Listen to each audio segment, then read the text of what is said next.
compartir con nosotros, por supuesto, debatiendo, interactuando y conversando a través de las redes sociales de las noticias más importantes del día. Tenemos un tema abierto, estamos compartiendo con usted a través de las redes sociales. Philip Chicola, @Pechicola, Giovanni Frati, @Frati Giovanni, por supuesto también nuestras cuentas en Facebook. Vamos a lo que nos dice Facebook y Adonis Alvarado nos dice: cada quien es responsable de sus actuaciones. ¿Qué dicen? Amanda Hernández: trabajar en la prevención, atacar las causas como los problemas sociales y no las consecuencias que estamos sufriendo. Ninoshka Montalvo: mejorando la educación y la salud, pero un pueblo ignorante es fácil de manipular. Las becas deben ser para todos, no solo para los muchachos aventajados. No todos los padres van a ayudar a sus hijos, pero cuando se hace algo bueno con una generación, para la siguiente casi siempre es mejor. Vamos en vivo a su interacción a través de Twitter. Tenemos muchos comentarios que nos están llegando. Rodolfo de León: mucho es la actitud con la que se enseña al joven a ver la vida. El señor Ortiz: se debe de ventilar todas las etapas procesales para no caer en vicios que anulen las sentencias.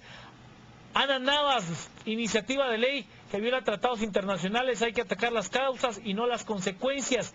Isaac Reyes: sí, porque no se puede dejar a estos jóvenes libres, porque si no harán más actos sanguinarios. Norma Solares: muchas personas, incluyéndome, vemos a un marero en el bus vendiendo chicles y lo ignoramos en vez de felicitarlos. Ana Tepkea nos dice: están cometiendo crímenes de adulto. Mi respuesta es sí.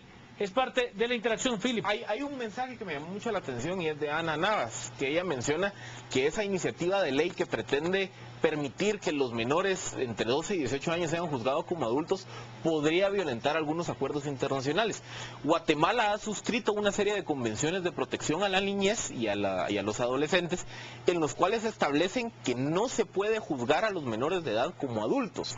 Eso quiere decir que con ese precedente en materia de derecho internacional y por ser acuerdos de derechos humanos, no se podría implementar una ley que cambie el actual modelo en el cual la persecución contra menores de edad se tiene que llevar a cabo por instituciones y por procedimientos totalmente ajenos a la justicia penal tradicional. Giovanni. Sí, yo diría que obviamente la inimputabilidad del menor es, como muy bien decía Philip, un mandato constitucional que no podemos alterar simple y sencillamente porque nuestra Constitución así lo establece. No importa los tratados internacionales y lo que digan 18.000 tratados en materia de derechos humanos o en cualquier otra materia, nuestra Constitución es suprema y está por encima de cualquier tratado y cualquier legislación. Sin embargo, eso no quiere decir que los padres de familia o los tutores de los menores no penen la pena de cárcel del adulto, como que si el menor fuera un adulto y el que hubiese cometido el delito fueran los padres. La responsabilidad civil, por ejemplo, en Guatemala, de los hechos de un menor es exactamente la misma que para un adulto en el Código Civil. Entonces, lo que hay que hacer es que hay que lograr que el litigio de daños y perjuicios camine más rápido, por supuesto, que sea mucho más celero, número uno. Y número dos, el derecho penal guatemalteco debe castigar a los padres y a los tutores del menor. Y ahí van a ver cómo los padres se preocuparán de que sus hijos no delincan, porque ahora no hay consecuencias. Vamos a volver con ustedes en las redes sociales en tan solo segundos, pero antes abrimos el segundo de nuestros temas para que usted interactúe con nosotros. Nuestro hashtag a las 10 p.m, nuestra cuenta @Canal Antigua, las cuentas de nuestros analistas de esta noche, @Pechicola, @Frati Giovanni, @JK Sandoval _. He de contarle que hoy, la Corte de Constitucionalidad ha amparado al ex jefe de la Policía Nacional, de la extinta Policía Nacional, Pedro García Arredondo, y ha ordenado que los procesos que se siguen en su contra sean llevados a cabo bajo la Ley de Reconciliación Nacional.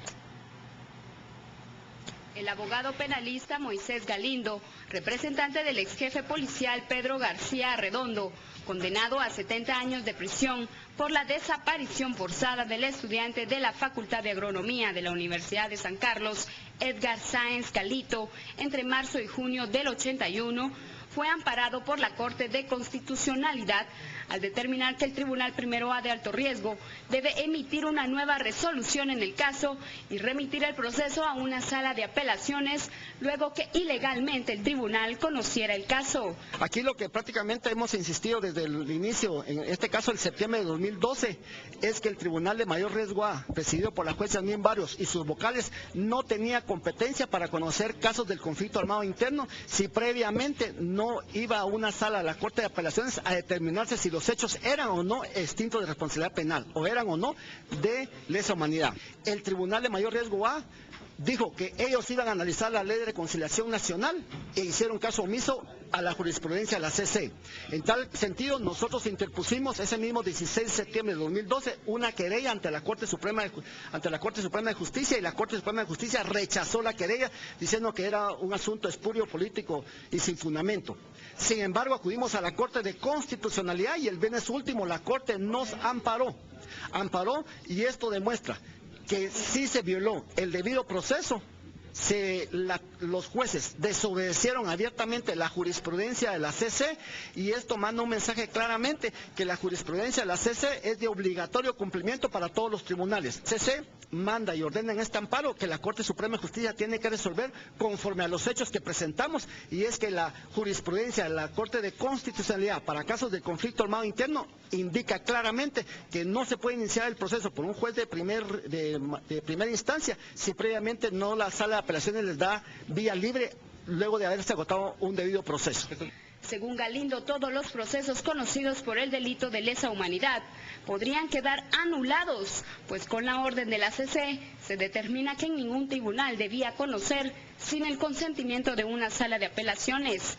El penalista detalló que procesos podrían quedar anulados. En tal sentido, este caso General Ríos Montt tiene un vicio de inicio y se tiene que caer, como se tiene que caer el caso de 2R, se tiene que caer el caso del Jute, se tiene que caer el caso del Aguacate, se tiene que caer el caso de Prinegro, Plan de Sánchez. Todos los procesos fueron violados, se violó todo el debido proceso, y eso simplemente es porque no se cumplió con la ley. Y esto demuestra que los jueces que sigan violando la ley simplemente van a tener que responder penalmente.